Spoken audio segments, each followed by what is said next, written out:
Most people don't realize the moment it happens, the moment comfort stops being a reward and starts becoming a cage, because it doesn't arrive with pain, it arrives with relief. And relief feels like safety, and safety feels like success. At first, you finally have stability. You finally know what to expect. Your life stops shaking. The chaos settles, the fear quiets down, and everyone around you says, "You've made it. You're doing fine. You should be grateful." And so you relax, just a little. You loosen your grip on growth. You stop asking uncomfortable questions. You stop pushing into the unknown.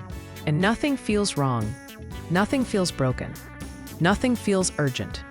And that's exactly how the cage forms. Because cages don't need bars when the door is open, and you choose not to walk out. Comfort is seductive because it speaks softly.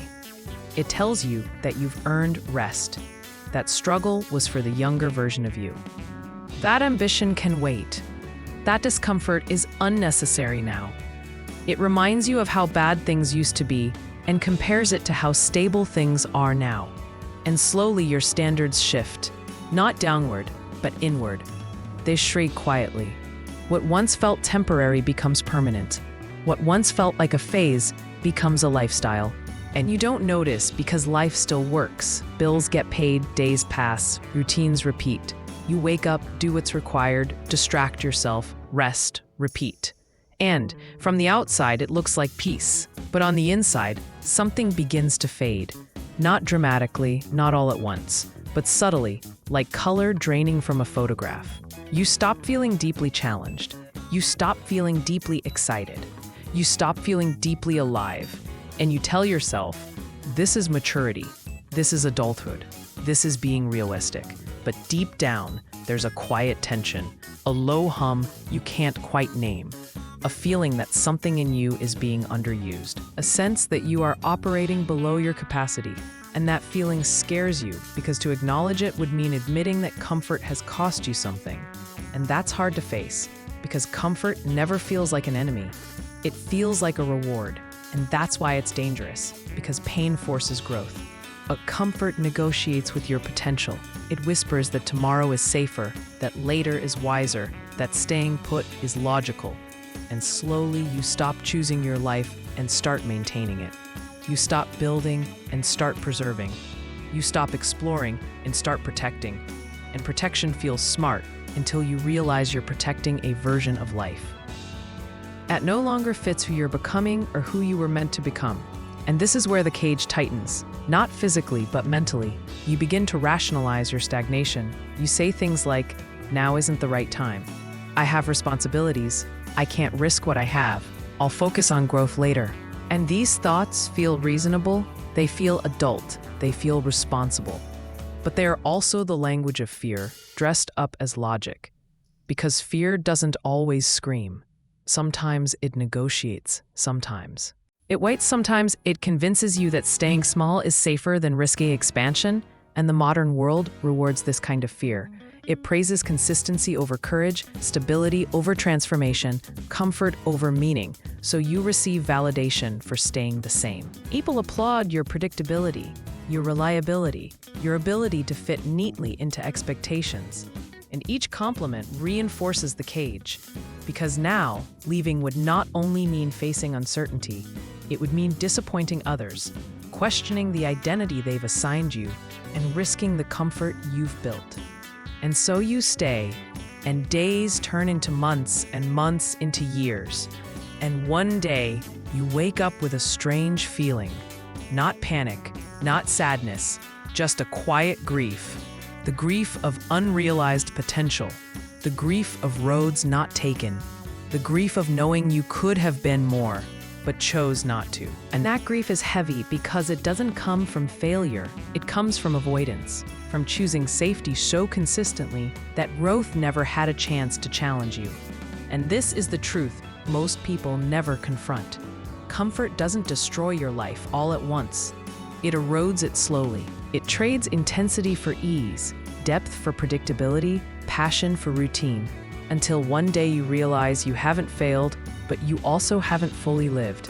And that realization hurts more than struggle ever did, because struggle at least meant movement.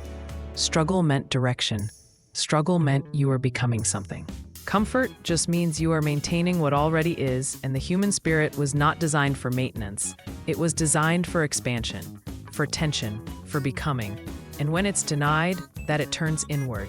It becomes restless, anxious, numb, dissatisfied, even when everything looks fine. And so people distract themselves. They scroll, they consume, they numb, they fill the silence with noise.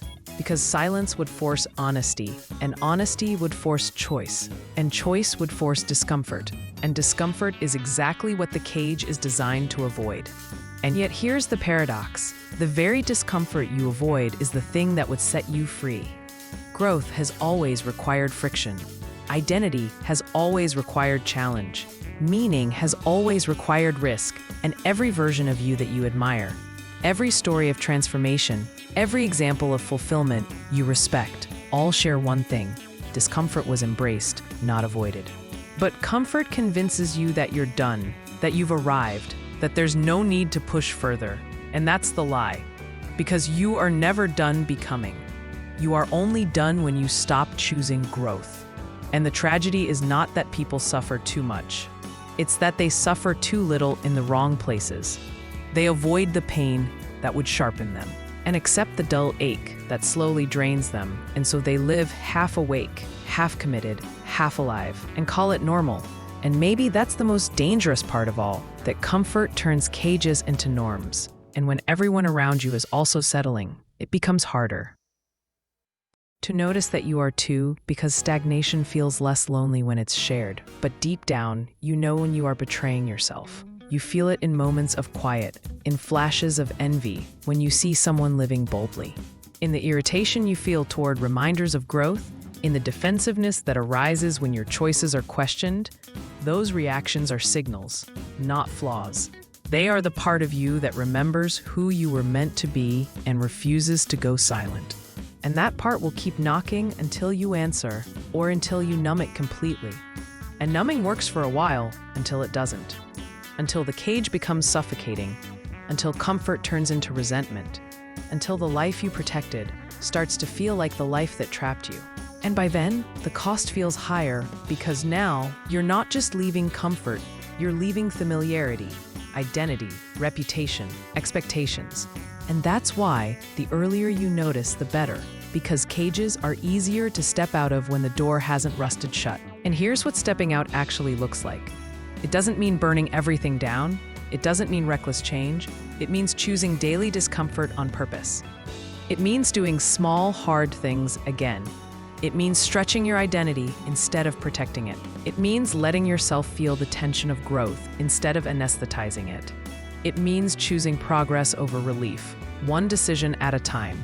Because freedom is not a single leap, it's a series of daily upgrades. It's choosing effort where you've chosen ease, choosing honesty where you've chosen comfort, choosing alignment where you've chosen approval. And this is where everything shifts. Because the moment you stop asking, how do I stay comfortable, and start asking, how do I grow, you reclaim your agency.